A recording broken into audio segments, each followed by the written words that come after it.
Bismillahirrahmanirrahim. Assalamualaikum warahmatullahi wabarakatuh. Alhamdulillahi rabbil alamin. Wassalatu wassalamu ala khairul anbiya'i wal mursalin, nabiyyina wa habibina Muhammadin wa ala alihi wa sahbihi wa man tabi'ahum bi ihsanin ila yaumiddin. Qala Allah tabaraka wa ta'ala fi kitabihil karim: يا أيها الذين آمنوا اتقوا الله حق تقاته ولا تموتن إلا وأنتم مسلمون. وقال صلى الله عليه وسلم: من سلك طريقا يلتمس فيه علما سهل الله به طريقا إلى الجنة.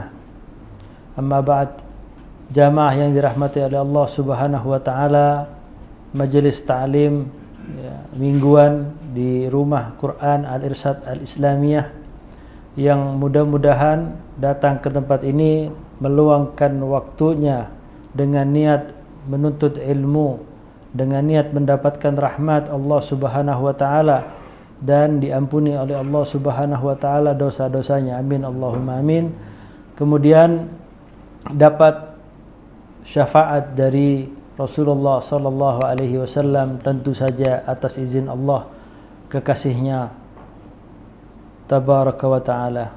Jamaah yang dirahmati oleh Allah Subhanahu wa ta'ala, melanjutkan tentang kisah napak tilas kehidupan Rasul yang sudah kita bahas, sampailah kita ke pembahasan tentang mulainya Abu Bakar As-Siddiq, dari nama aslinya, dari nasabnya, ya, dari siapa istrinya, berapa istrinya, anaknya ada berapa, itu sudah kita bahas di pertemuan sebelumnya. Sekarang kita kalau ujuk-ujuk atau tiba-tiba kita membahas tentang langsung apa saja yang terjadi di masa pemerintahan Abu Bakar As-Siddiq, tentu saja kurang, karena ini adalah kajian rutin. Harus ada detail-detail yang belum pernah diberikan kepada umat yang harus diceritakan. Tentu saja tema kita pada malam ini adalah catatan dan rekam jejak.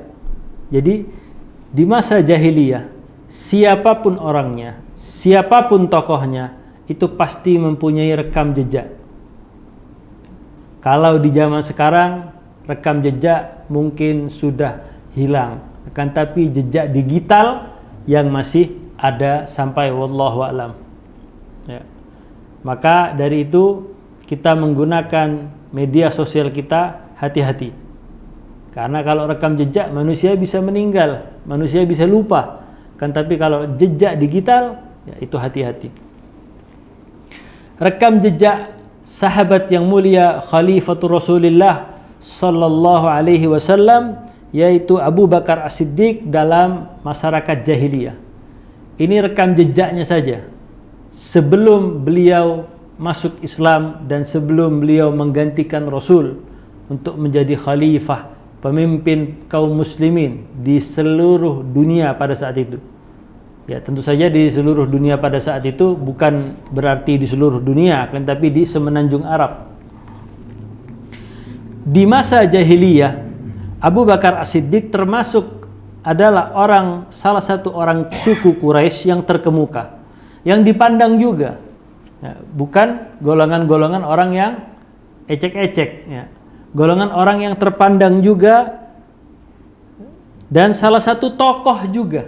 Jadi Abu Bakar itu bukan cuma sekedar tim cadangan, bukan, ya, kan tapi tokoh Quraisy juga. Sebelum munculnya Islam, kemuliaan dan kehormatan di kalangan Quraisy berada di tangan 10 orang dari 10 klan. Ya, bahasa klan itu kalau biasa main game COC atau yang lain, klan itu qabilah namanya, ya, atau marga, ya, itu dipegang oleh 10 marga. Ya. Al-Abbas bin Abdul Muttalib dari Bani Hashim, ingat namanya, Al-Abbas bin Abdul Muttalib dari Bani Hashim. Ia pada saat jahiliyah, sebelum Abbas radhiyallahu ta'ala an masuk ke dalam Islam, menerima ajakan keponakannya yaitu Rasulullah sallallahu alaihi wasallam, ia pada masa jahiliyah memegang jabatan sebagai orang yang bertugas menyediakan kebutuhan orang-orang yang berhaji, orang-orang yang ingin berkebutuhan air pada saat musim haji. Luar biasa. Jadi pada saat jahiliyah pun masyarakat suku Quraisy itu memberikan fasilitas kepada para jamaah haji pada saat itu. Termasuk juga kebutuhan air dari jamaah haji. Ini adalah tugas dari Al-Abbas bin Abdul Muttalib sebelum Islamnya. Bagaimana Ustaz setelah Islamnya Al-Abbas bin Abdul Muttalib? Ya, tetap saja ya, tugas ini ia pegang dalam Islam. Jadi sebelum Islam tegak dipegang oleh Al-Abbas bin Abdul Muttalib ini untuk membagikan air kepada para jamaah haji. Dan ini juga dilanjutkan pada saat beliau setelah masuk Islam.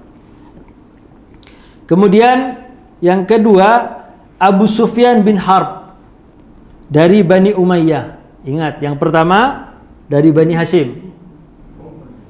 Ya. Diwakili oleh Al-Abbas. Abbas anaknya Abdul Muttalib. Abdul Muttalib dari Bani Hashim. Ya. 10 marga. Ya. Yang memegang penuh kekuasaan Mekah, kebijakan Mekah, 10 keluarga ini. Yang pertama Al-Abbas, tugasnya membagikan air kepada para jamaah haji. Yang kemudian yang kedua, ngomong-ngomong tentang air, anak juga haus ini. Ada Abu Sufyan bin Harb.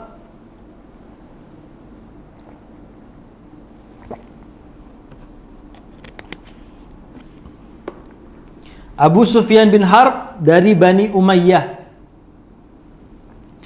Dia adalah orang yang memegang panji Quraisy yang biasanya disebut Al-Iqab atau Al-Uqab. Apa panji tersebut? Ia adalah orang yang ditunjuk sebagai pemimpin jika kaum Quraisy tidak menemukan satu kata menyangkut siapa yang akan memimpin. Faham? Jadi kalau sudah tidak ada pemimpin lagi, bingung memilih pemimpin, maka yang ditunjuk adalah Abu Sufyan. Ya. Jadi pemimpin sementara itu Abu Sufyan. Itu dari Bani Umayyah. Kemudian Al-Haris bin Amir dari Bani Naufal.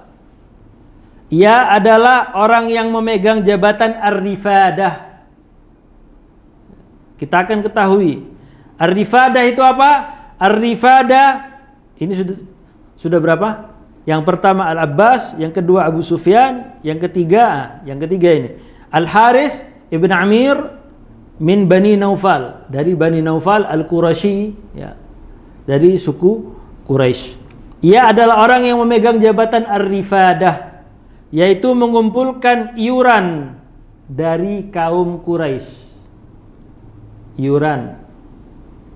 Ya seperti ibu-ibu PKK lah, ketok-ketok pintu. Iuran Pak, iuran. Mengumpulkan iuran setiap kabilah suku Quraisy. Yang selanjutnya digunakan untuk membantu orang-orang yang tidak memiliki bekal di dalam haji. Baik tidak? Baik. Akan tapi baik saja tidak cukup kalau tidak disempurnakan dengan Islam. Kemudian yang berikutnya Utsman bin Talha bin Zam'ah bin Al-Aswad, ya, dari Bani Asad. Nah, ini dari Bani Asad. Yang keempat, ia adalah orang yang selalu dimintai pendapat. Apapun urusannya datang ke Utsman bin Talha bin Zam'ah bin Al-Aswad dari Bani Asad. Ya. Ia dimintai pendapat, pandangan, pertimbangan. Tiada suatu urusan pun yang tidak diputuskan, melainkan terlebih dahulu dimusyawarahkan oleh suku Quraisy kepadanya. Berarti ini tokoh senior luar biasa, bijak orangnya. Melainkan terlebih dahulu selalu diajukan kepadanya. Jika ia setuju, maka akan dilaksanakan.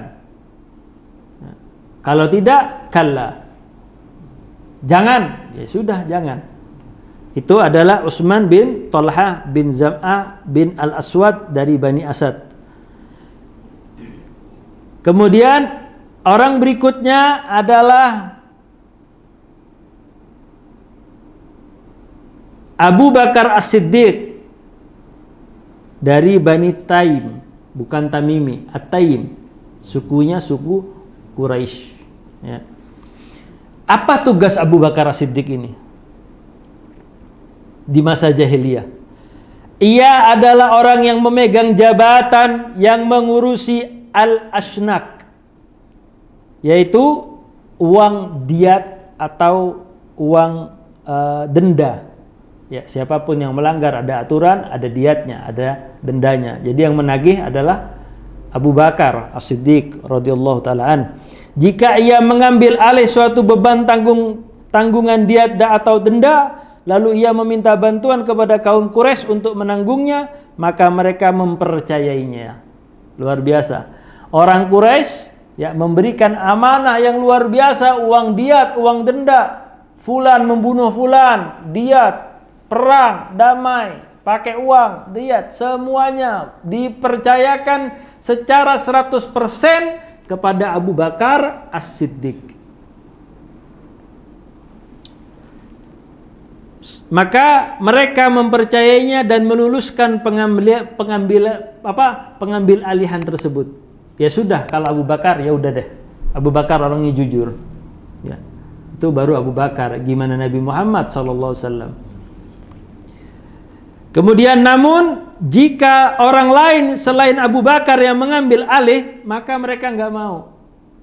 Ini sifat yang sampai sekarang melekat di darah orang-orang yang mengaku dirinya sebagai keturunan Arab. Kalau sudah cocok sama satu orang, ya benar, benar. Ma yaghayyir abadan, nggak akan berubah abad selamanya. Sampai ada pepatah hatta yusalli fawqal ma, sampai ente sholat di atas air, udah aneh, udah cocok belinya sama dia. Padahal barangnya biasa aja. Teka kalau bahasa sekarang. Ya. Kaku. Ya. Udah deh. Aneh beli kambingnya sama Baba Opik aja udah, gitu kan. Ya, bukan iklan. Orang udah selesai. Jadi sifat ini, karakter ini kuat. Sampai sekarang pun nggak usah jauh-jauh ke Arab yang di zaman Nabi, yang sekarang aja nih, yang kita orang nih, yang dari Yaman ini. Oh, udah, kalau udah memegang satu pendapat, udah nggak bisa. Itu bid'ah itu, syirik itu. Ayo datang dong ke kajian. Gak mau, ustadznya beda. La haula wala quwwata illa billah. Masih kan? Masih ada aja. Yang seperti itu masih ada. Dan itu lekat, gak bisa dihilangkan. Illa man rahimah rabbuh. Kalau kita tekad kita seperti itu di atas kebenaran, mafi muskilah. Ya, tidak ada masalah, bahkan afdal. Jamaah yang dirahmati oleh Allah Subhanahu wa taala, maka kalau orang lain yang mengambil, Abu Bakar berhalangan, yang meminta bukan Abu Bakar, nggak mau. Ana nggak mau bayar. Ana mau bayar sama Abu Bakar aja. Ente siapa? Hum min ente. Anta man? Min ayyi qabila anta? Ana nggak mau. Abu Bakar ta'al. Jadi tugas Abu Bakar seperti ini. Berarti mempunyai kedudukan yang tinggi Abu Bakar.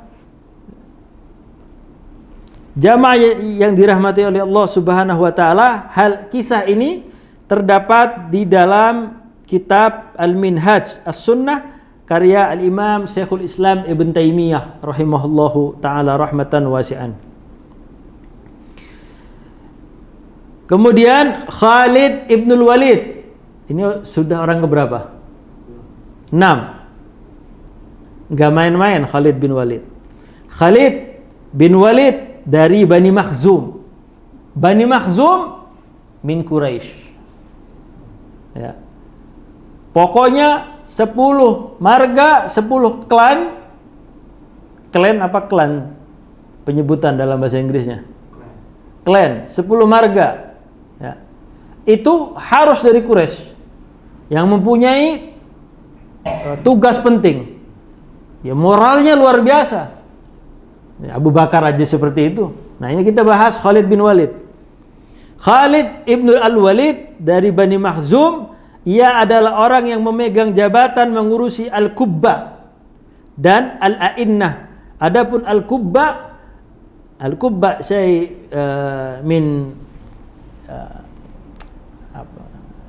kayak tenda, ya, ngurusin tenda-tendanya orang haji, orang-orang wukuf itu, ya, ngurusin seperti itu. Kemudian mengumpulkan perbekalan untuk menyiapkan pasukan. Dari sebelum perang dengan Islam, dari sebelum dapat julukan Saifullahil Maslul, Khalid bin Walid ini tugasnya seperti itu. Sedangkan Al-A'innah adalah tali kendali yang ia gunakan untuk kuda-kuda kaum Quraisy. Dalam hal apa? Tentu saja dalam hal pertempuran. Jadi suku Quraisy ini menunjuk orang-orang tersebut bukan karena marganya yang tinggi, bukan. Karena memang kemampuan. Ditambah memang kedudukannya di suku Quraisy tinggi. Jadi Khalid bin Walid juga mempunyai keahlian dalam hal pertempuran. Mana buktinya? Buktinya sampai digelari Saifullahil Maslul, pedang Allah yang terhunus.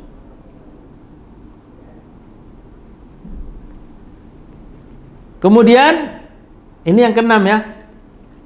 Yang ketujuh adalah Umar bin Khattab. Nah, Umar bin Khattab, laula ma akhta'tu, kalau saya nggak salah ingat, itu dari Bani Adi. Wa Adi min Quraisy. Quraisy ini banyak. Ada Hashim, ada Adi, dan banyak lagi yang lain. Ia dikenal memegang jabatan mengurusi masalah as-sifarah, delegasi, ya. Atau dalam bahasa Indonesianya sebagai duta lah, ya. As-sifarah, ya, kedutaan, ya. Konsulat, ya. Konsulat Indonesia, ya. Ya. Tugas Umar adalah delegasi sebagai duta atau utusan untuk melakukan pembicaraan, negosiasi, negosiator orangnya. Ketika terjadi konflik pada masa jahiliyah, kabilah A dan kabilah B sedang terjadi konflik, maka yang diutus oleh orang-orang Quraisy adalah Umar ibn Khattab dari kabilah Adi Quraisy. Udah tuh 7. Kemudian Safwan bin Umayyah dari Bani Jum'ah. Ia adalah orang yang bertugas mengurusi masalah al-azlam. Ini syirik, ya. Azlam adalah alat yang terbentuk seperti kayak lidi, ya, berbentuk seperti lidi atau anak panah, ya. Biasanya orang-orang Quraisy jahiliyah itu menaruh al-azlam itu di dalam Ka'bah dan digunakan untuk mengundi nasib, ya, undian nasib, dan meminta putusan ketika hendak melakukan suatu hal. Diambil azlam itu, panah, dipanahkan ke atas. Kalau ke kanan berarti bagus, kita jalan hari ini. Tuas, dilepas panahnya. Ternyata ke kiri, gajah, nggak usah, ya, panahnya ke kiri. Lidi juga seperti itu. Ke arah mana itu lidinya? Entah dilemparkan, entah diapakan, wallahu alam kalau di lidi. Tapi kalau panah seperti itu. Jadi tugasnya seperti itu. Ya. Kemudian ini yang ketujuh, yang kedelapan, Al-Haris bin Qais dari Bani Saham, Quraisy juga. Ia adalah orang yang menangani masalah hukumah, peradilan. Apa kalau sekarang lembaga peradilan yang paling tinggi di Indonesia? MA apa MK? Mahkamah Agung. Ya, Mahkamah Agungnya ini. Ya.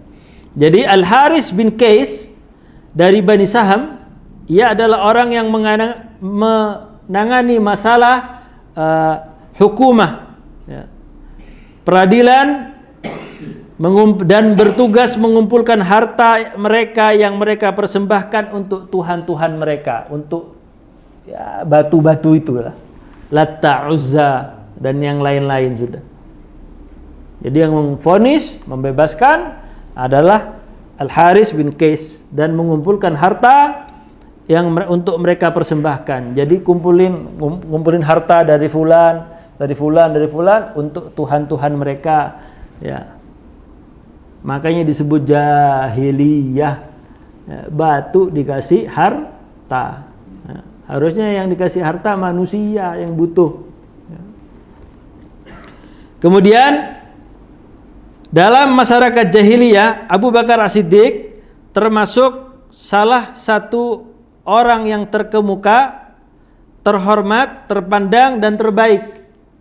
Mereka biasa meminta bantuan kepadanya menyangkut apapun yang mereka timpa ketika di Mekkah.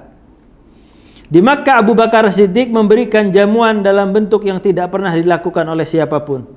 Ya, luar biasa Abu Bakar Siddiq ini. Memang Abu Bakar Siddiq ini bapaknya pedagang, kakeknya pedagang, ya, buyut-buyutnya pedagang.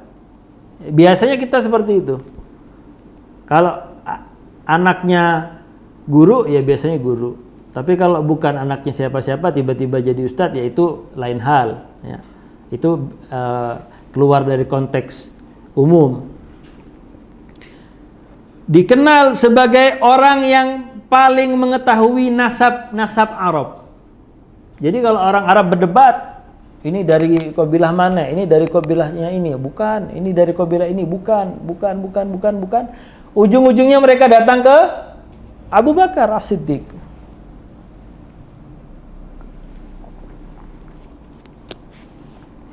Abu Bakar As-Siddiq a'lamun nas nasaban, orang yang paling mengetahui nasab.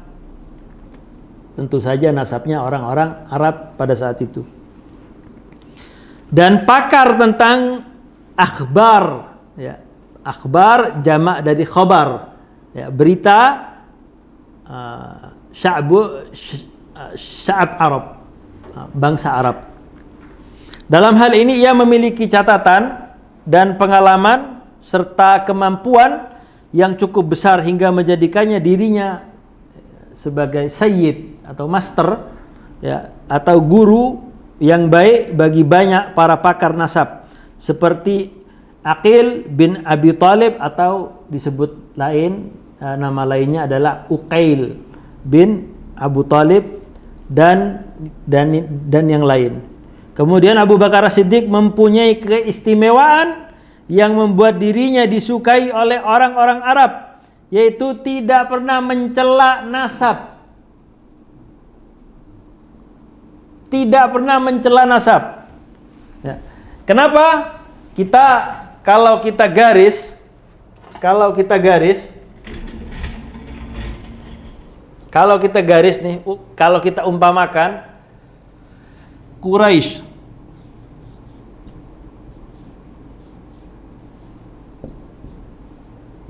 suku Quraisy terbagi menjadi banyak.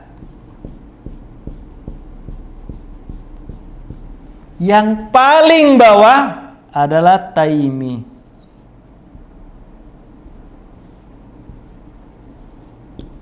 Taimi.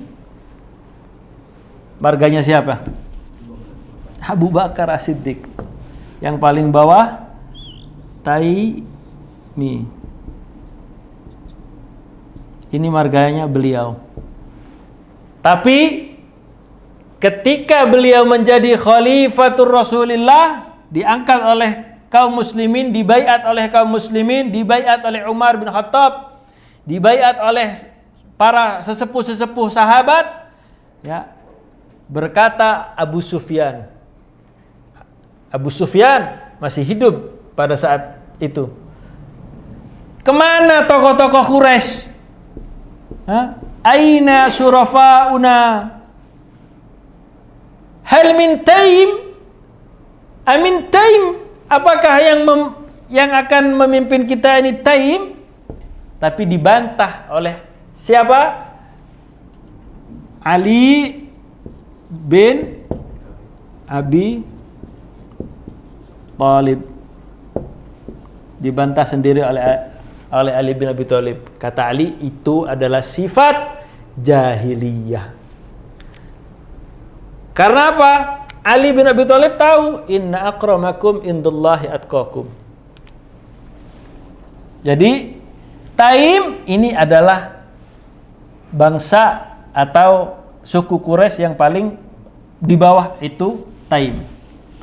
Tentu saja yang paling mulia, asrafu nasaban adalah Hashim, Abdi Manaf. Kemudian jamaah yang dirahmati oleh Allah Subhanahu wa taala, tidak pernah mencela nasab siapapun. Engkau dari kabilah ini. Kabilah ini fager. Tukang minta-minta. Tukang dikit-dikit sedekah. Dikit-dikit hak Allah. Enggak pernah Abu Bakar seperti itu. Kalau kita enggak ada istilah-istilah begitu. Kalau kita bin ini, waduh, taab deh. Aduh. Bin ini kalau ditanya, mana telinga ente? Ya. Dipegang seperti ini, normal. Berpola pikir normal. Tapi kalau bin itu ditanya, aina udunuk, aina udunuka, pegangi begini. Berarti doyan ruwet, nggak usah disebut famnya. Ntar tersinggung, anak kena delik nanti. Ya. Ada juga. Ya. Jangan, pokoknya ada urusan yang mudah dibikin ribet.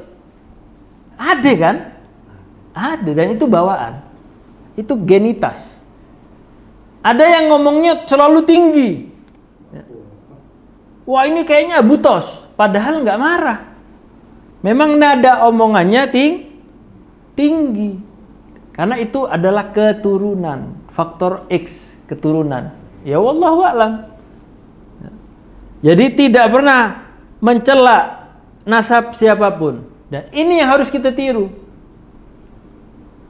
Karena orang-orang yang harus kita tiru, menurut Rasulullah SAW dalam sebuah hadis yang sangat sahih, ya, khairun nasi qarni, sebaik-baiknya manusia adalah yang hidup di zamanku, yaitu Nabi dan para sahabat.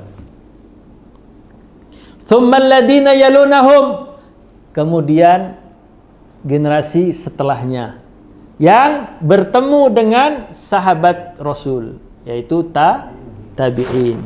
Tsummal ladina yalunahum, kemudian orang-orang yang bertemu dengan tabi'in, disebut tabi'ut tabi'in. Ini aja yang kita ikutin, yang kita ambil ilmunya ini aja. Melalui siapa? Jalur ulama. Karena ulama warasatul anbiya. Oh, enggak bisa Ustaz. Na'khudhu mubasharatan minal kitabi was sunnah. Enggak bisa Ustaz, kita ambil langsung dari kitab dan sunnah. Tayyib.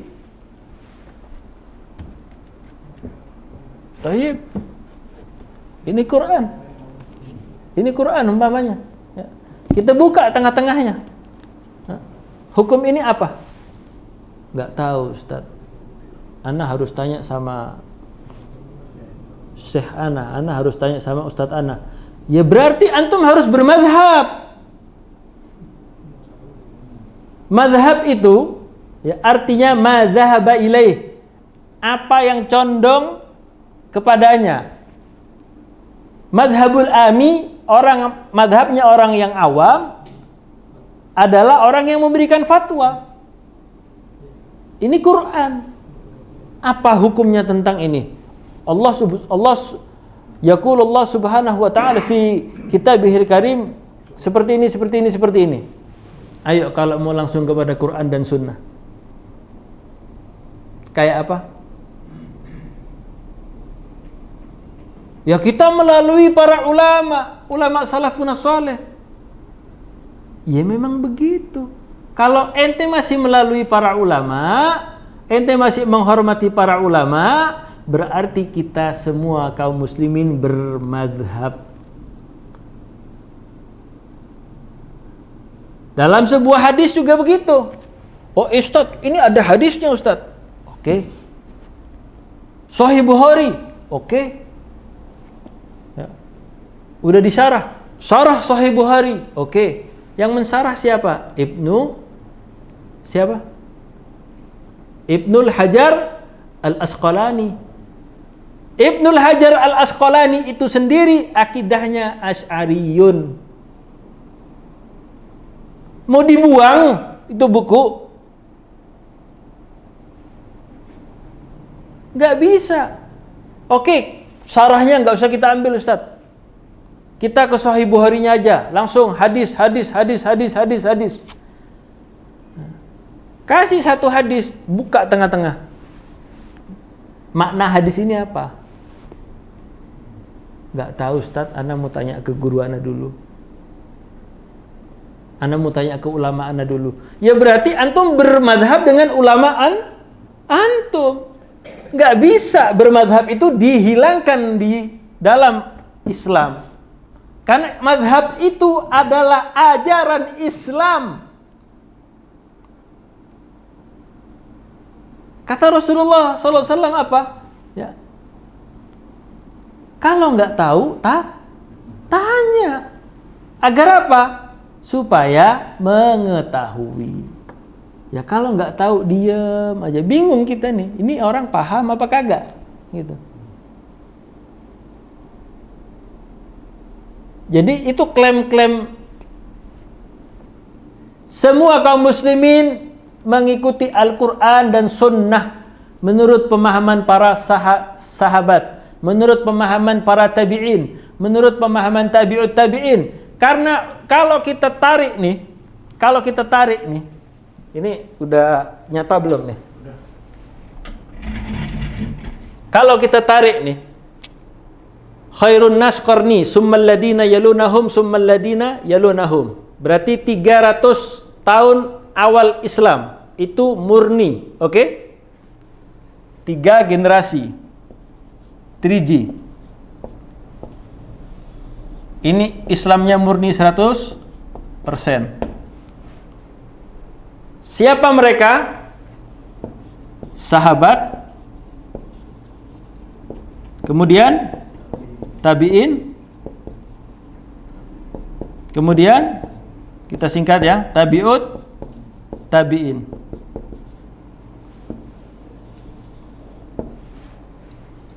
Empat imam madhab, Imam Abu Hanifah, Imam Malik, Imam Syafi'i, Imam Ahmad bin Hanbal, itu semuanya tabi'ut tabi'in. Cek aja, sekarang ada gadget. Tahun berapa imam madhab terakhir Ahmad bin Hanbal rahimahullah ta'ala wafat? Coba cek.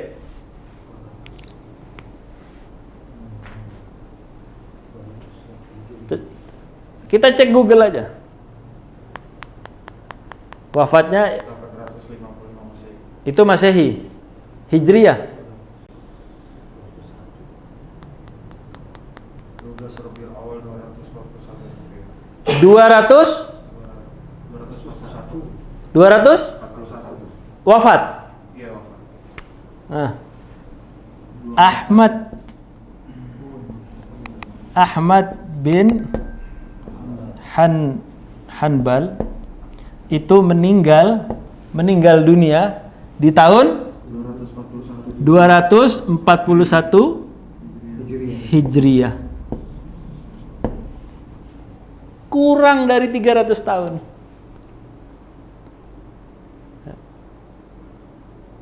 Ini tiga generasi yang diberi jaminan langsung sama Rasulullah. Tentu saja Al-Imam Ahmad bin Hanbal mempunyai muridnya juga mempunyai murid, nyebar. Ya. Gak ada masalah, ini urusan fikih. Ya. Kita cek Al-Imam Syafi'i. Imam Syafi'i meninggal tahun berapa?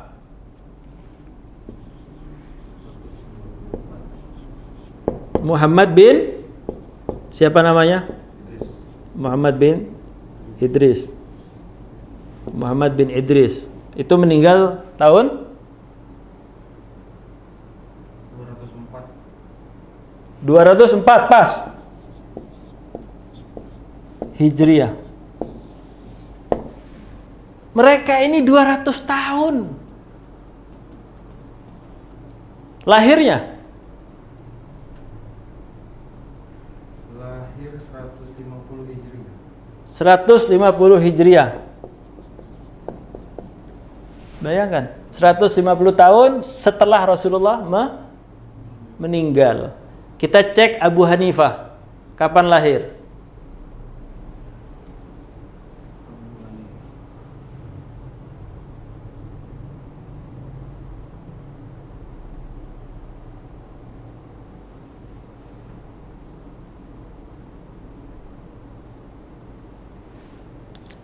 Lahir 80 Hijriah. Wafat 150. Oke. Abu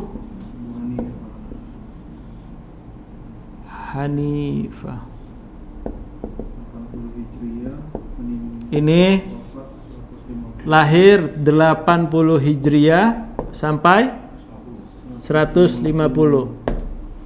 Oke. Coba cek searching siapakah tabi'in yang terakhir yang paling panjang umurnya yang bertemu dengan para ulama ini.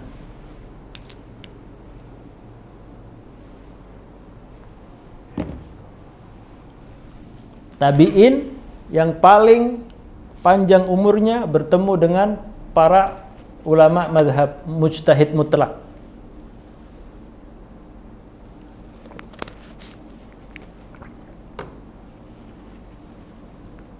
Khalaf bin Khalifah. Ada nggak tahunnya? 181. 181. Siapa namanya? Namanya siapa? Khalaf? Namanya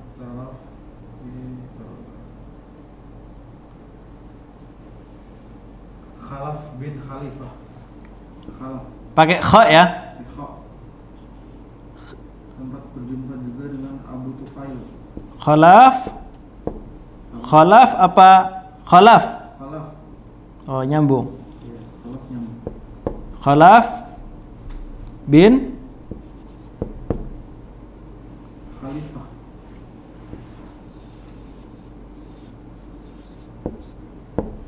Khalaf bin Khalifah ini wafat 181 Hijriah. Bertemu? Enggak. Berarti coba searching ulama madhab yang sempat bertemu dengan tabi'in. Ada kok. Kalau nggak salah Syekh Imam Abu Hanifah dan Imam Malik.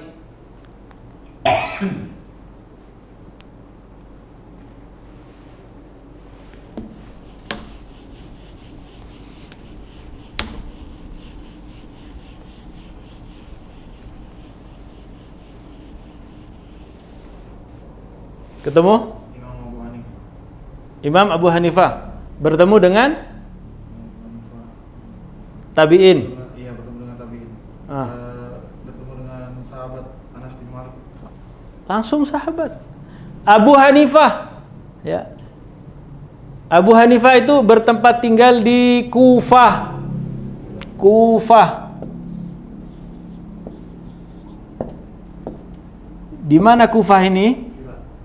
Irak. Al-Iraq. Salah satu nama kotanya Kufa, dikenal sebagai madrasah apa? Aqliyah. Ya, disebut madrasah Aqliyah. Bertemu dengan sahabat Anas bin Malik. Kira-kira kalau Abu Hanifah ketemu dengan sahabat Anas bin Malik, main gundu apa belajar? Belajar. Abu Hanifah mempunyai murid, muridnya mempunyai murid, muridnya mempunyai murid, muridnya mempunyai murid. Ya. Abu Hanifah, kemudian Imam Malik, A, M, S, A. Abu Hanifah, Malik, Syafi'i, Ahmad bin Hambal.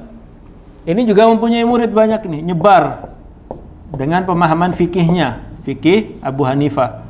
Ya. Malik juga begitu, orang penduduk Madinah, Imam Darul Hijrah, lahir di Madinah, besar di Madinah, meninggal di Madinah, dijuluki Imam Darul Hijrah. Juga mempunyai murid, salah satu muridnya adalah Al-Imamu Syafi'i. Ya. Ini yang Allah kehendaki bakin ada sampai sekarang. Ya.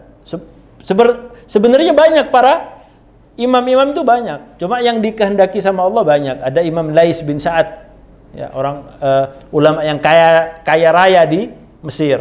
Cuma Allah tidak mentakdirkan madhab ini kumpulan pendapatnya itu ada sampai sekarang.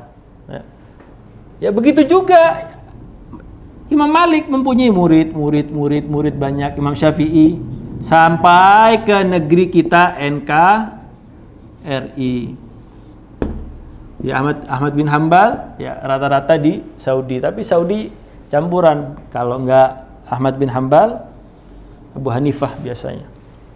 Jadi 4 mazhab itu enggak langsung sekonyong-konyong main-main, enggak main gundu, ya, belajar mereka. Al-Imam Syafi'i dalam satu huruf, satu kata di dalam Al-Quran yang beliau tidak ketahui, beliau berkeliling Badui, suku-suku pedalaman yang faham tentang makna kalimat ini. Jadi enggak semacam itu. Oh, Imam Syafi'i dalam masalah ini kita lebih tahu dibanding Imam Syafi'i. Siapa lu? Ya Allah ya Rabb, mau ngomong kotor gak enak. Al-Imam Syafi'i yang termasuk kata Rasulullah, khairun nasi qarni summal ladina yalunahum summal ladina yalunahum. Berkata seperti itu. Urusan fikih beda, gak ada masalah. Ya. Gak ada masalah, gak perlu kita hantam-hantaman. Ya, sono masjid, sono no. Sini masjid sini nih. Jangan. Nggak boleh seperti itu. Nggak boleh saling mencela. Karena siapapun yang pintar mencela dirinya sebagai muslim, langsung tembak aja. Berarti salaf ente bukan salafus soleh, tapi salafus toleh. Ya, salafnya Abu Jahal, Umayyah bin Khalaf, dan yang lain-lain itu. Ya, Abu Lahab. Karena salaf itu tidak pernah mengajarkan saling mencela, apalagi ke sesama kaum muslimin. Abu Bakar tidak pernah mencela nasab siapapun dan tidak suka menyebutkan aib. Ini juga ajaran salaf kita. Jika saudara kita mempunyai aib dan yang mengetahui adalah kita, diam, tutupin.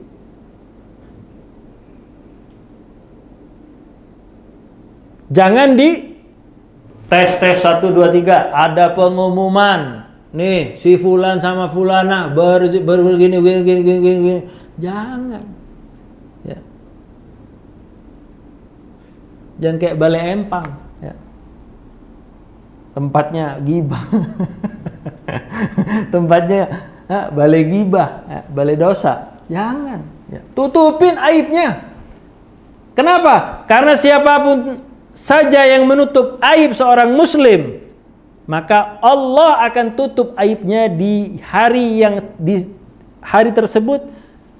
Itu aib kita akan dibuka semuanya. Allah tutupi aib kita karena kita pernah nutupin aib saudara kita. Kemudian Abu Bakar tidak suka menyebutkan aib, cacat atau kekurangan yang berada di dalam tubuh seseorang, kejelekan dan yang lainnya. Abu Bakar Siddiq adalah orang yang paling ahli dan paling faham tentang nasab Quraisy, berikut baik dan buruknya. Akan tapi diam. Wallah ya akhi, seandainya kita tahu hikmah dalam kesabaran dan diam, itu kita akan lebih banyak memilih diam. Kata Umar bin Khattab apa? Orang yang semakin banyak bicaranya akan semakin banyak salahnya. Orang yang paling banyak salahnya, banyak dosanya. Orang yang paling banyak dosanya, waliyadzubillah, ya tempatnya di neraka. Kecuali perkataan yang bermanfaat kepada kaum muslimin. Diam, sudah. Kesalahan orang, sudah biarkan saja. Orang punya kesalahan sama kita, biarkan. Gak usah kita sikapin, wah, membalas yang baik adalah, balas dendam yang baik adalah kita jauhi orang-orang yang ngapain. Ya Allah, ini orang bodoh belajarnya dari reels Instagram, belajarnya dari video-video TikTok. Mau belajar agama, asbun, asal bunyi. Fir'aun kurang jahat apa? Mengaku dirinya sebagai Tuhan. Apa perintah Allah Subhanahu wa taala kepada Musa alaihi salatu wassalam? Idhab ila Fir'aun. Untuk apa? Fakul lahu qawlan layyina la'allahu yatadakkar aw yakhsha. Ya Musa dan ya Harun, kau berdua pergi ke Fir'aun yang mengaku dirinya sebagai Tuhan. Bukan Nabi Musa, wah kita jauhin aja, udah cukup kenal aja. Gak begitu. Hati kita ini jangan dikit-dikit kita alihkan kepada selain Islam. Kita ke psikolog ngajarin seperti itu. Hati kita harus sehat, Iya, lo bayar per sesi. Ya, besok datang lagi Bu ya. Islam nggak butuh itu, karena Islam ada tazkiyatun nufus. Bagaimana cara membersihkan hati kita dalam dendam, dalam melupakan kesalahan orang. Butuh itu, di dalam Islam ada tazkiyatun nufus namanya. Apa itu Ustaz? Belajar makanya. Datang ke majelis taklim. Jangan duduk aja, ngopi makan gorengan. Dendam mulu. Ada tazkiyatun nufus. Bagaimana cara menyucikan hati kita? Ada seorang sahabat ahli jannah yang pernah kita sebut kisahnya, gak punya amal istimewa apapun, tidak punya amal istimewa, tapi begitu dia lewat, kata Rasulullah, huwa min ahlil jannah. Bingung sahabat, yang bingung bukan sahabat ecek-ecek, Abu Bakar, Umar, Utsman, Ali, semuanya bingung. Fulan ahlil jannah. Di nginepin rumahnya, jadi tamu sampai 3 hari, gak ada amal istimewa. Aneh, sholat tahajud dia tidur ngorok. Hari ketiga dipaksa untuk bertanya, engkau kata Rasulullah adalah ahli jannah, amalan apa yang kamu punya sehingga Rasul menyebutmu seperti itu? Ana nggak punya amal apa-apa. Enggak, kamu bohong, kadzib. Sebentar. Ana ingat lagi. Oh iya, ana punya amalan. Sahabat Serius, amalan apa itu? Ya kan? Mungkin zikir, ya. Mungkin wirid, ya, mungkin sholat, mungkin apa? Saya sebelum tidur saya memaafkan lillahi ta'ala orang-orang yang telah mendolimi saya.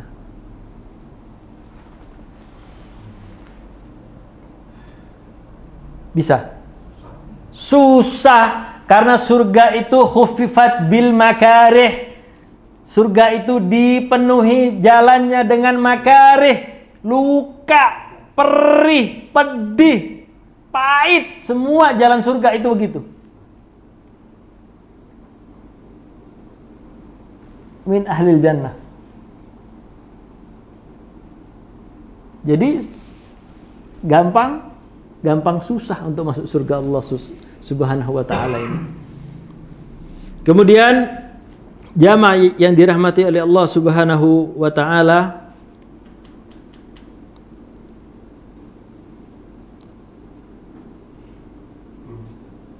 Taib.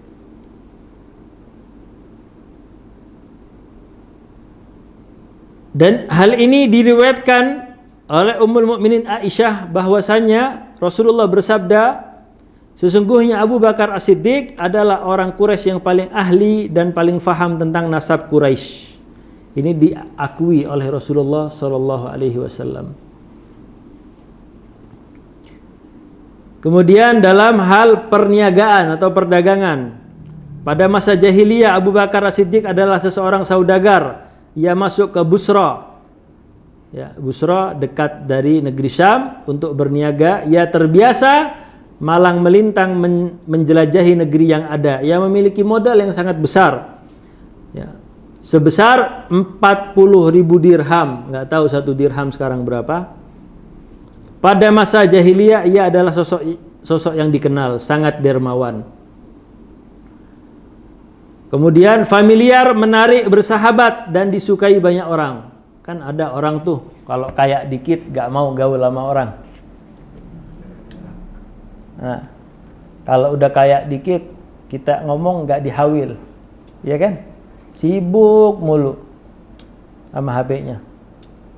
Bentar. Ini bisnis. Iya, paham itu bisnis. Cuma adab ente kemana?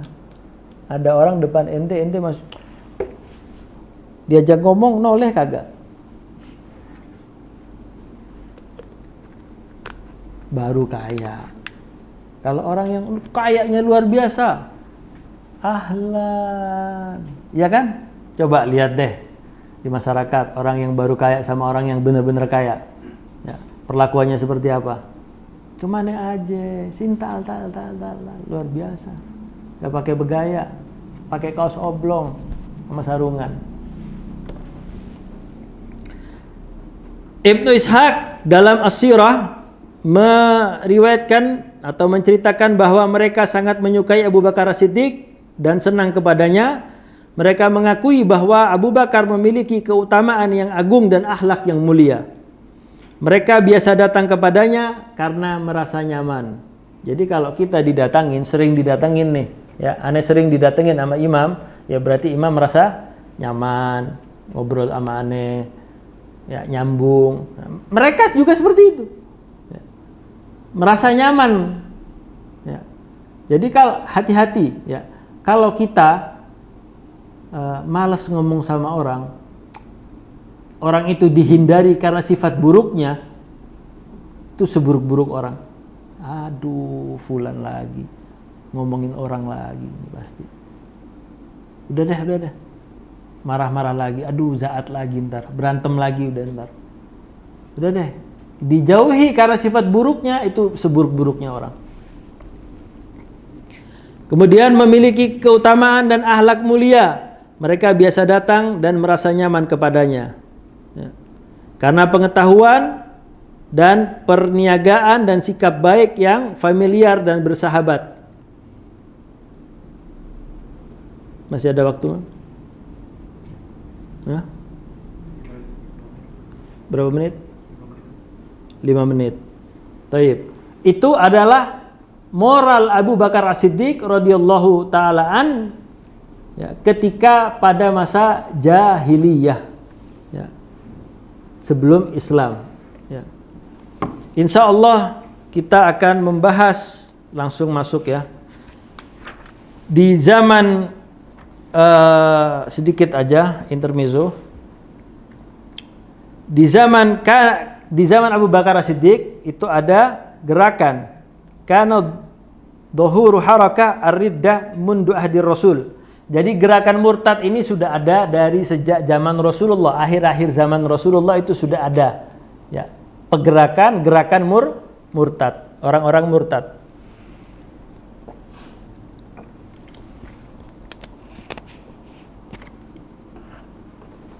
Fartadda Musailamah al-Kadzdzab fil Yamamah. Murtad Musailamah al-Kadzdzab di Yamamah. Yamamah sekarang antum cari di Globe, antum cari di Atlas, nggak ada nama Yamamah. Najd juga nggak ada. Ya udahlah, kurang lebihnya gambar begini. Emang nggak ahli gambar. Ini Makkah. Ini Jeddah. Ini Madinah.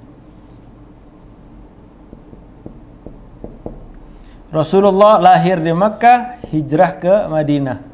Ya, ini Laut Merah. LM, bukan logam mulia. Laut Merah.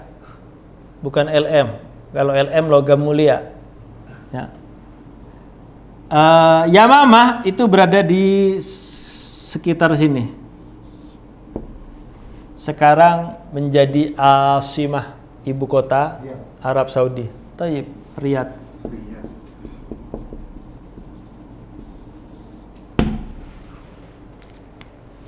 Musailamah al-Kadzdzab itu bil Yamamah. Kemudian wartadda al-Aswad fil al-Anasi fil Yaman. Orang-orang Yaman yang ketika pada waktu itu masuk Islam, ya. Ini Oman. Ini Yaman. Ya. Rasulullah bergembira dengan mengatakan dalam sebuah hadis yang hasan, atakum ahlul Yaman. Gembira Rasulullah. Hum araqqu ummati quluban. Mereka adalah umatku yang hatinya paling lembut. Atakum ahlul Yaman, hum araqqu ummati quluban wa afsahu lisanan. Ya. Hasan bin Sabit, syair Rasul minal Yaman. Ya. Hum araqqu ummati quluban wa afsahu lisanan. Kemudian hum awwalu man atu bil musafahah. Jadi yang pertama kali mengadakan sunnah jabat tangan adalah orang-orang Yaman. Kemudian bagaimana kaum muslimin pada saat itu di Makkah, di Madinah, kemudian di mana hijrah pertama? Habasyah, Ethiopia, ya. Ethiopia. Gimana mereka kalau bertemu? Cukup assalamualaikum warahmatullahi wabarakatuh. Duduk. Tapi kalau orang-orang Yaman tiap bertemu musafahah, jabat tangan. Dan syariat ini dipakai sampai akhir zaman nanti. Bukankah orang yang bersalaman itu gugur dosa-dosanya? Ya. Tapi aneh, sudah jabat tangan masih dendam. Kan gugur udah dosa-dosanya. Perlu piknik. Jangan ke mall, tapi ke majelis taklim. Ya, kemudian hum araqqu ummati quluban wa afsahu lisanan wa awwalu man atu bil musafahah wal hikmatul yamaniyah, dan hikmah itu ada di negeri Yaman, wal imanu bil Yaman. Nah, itu sempat mencoreng nama negeri, keharuman negeri Yaman karena ada gerakan murtad. Tapi nggak sebanyak dan tidak sebesar gerakan-gerakan murtad di Jazirah Arab yang lain. Kemudian ada gerakan murtad lagi yang bernama Wartadda Tulaihah bin Khuwailid fi Bani Asad atau disebut sebagai Tulaihah al-Asadi.